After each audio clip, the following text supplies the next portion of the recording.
what you're using? Yeah, I'm using this, bro. I don't know. I want to put a little. Hey guys, welcome back to another episode. So today I'm going to show you guys some little lunch that I'm about to have. This is a beautiful mosque right by the beach. So we're going to have some lunch, inshallah, and then kabadi. And afterwards I'm going to get back to you guys. But guys, welcome to Mogadishu. Hope you're enjoying it. If you're new to my channel, don't forget to subscribe. So yeah, let's go. We're going to go eat some food.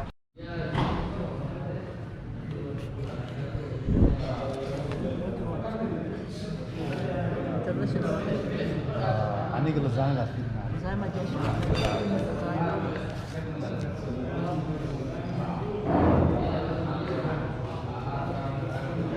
صار يا حسن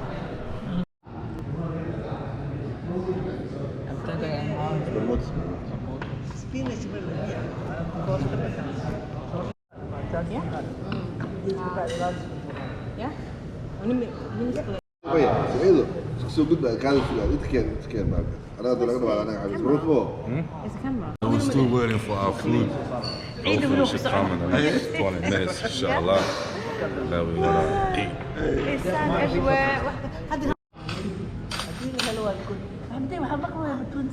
Fish soup, some chapati. It's not even June yet. It's not June yet though. 28 June. I know, so that means 18. Yeah.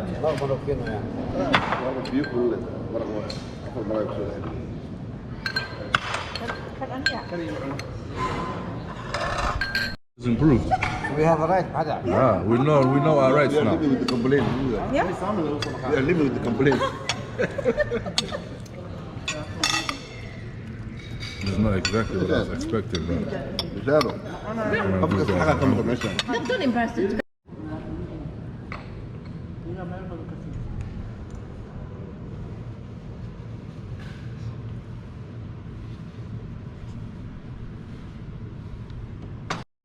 أنا بس تجي أسكر وجانا. أقول هذه سوا ضور.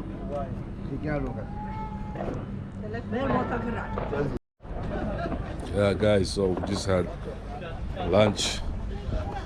And ها صاحبك مدعقلة ما شاء الله ما شاء الله. So yeah, man, just out here, just had some quick lunch. So we're gonna go. I'm gonna try to show you. Yes, gunshot's going. Obviously, that's training. That's what I've been told, military training. But this is the most beautiful mosque that we have right now in Mogadishu, and so beautiful. But let's go, guys.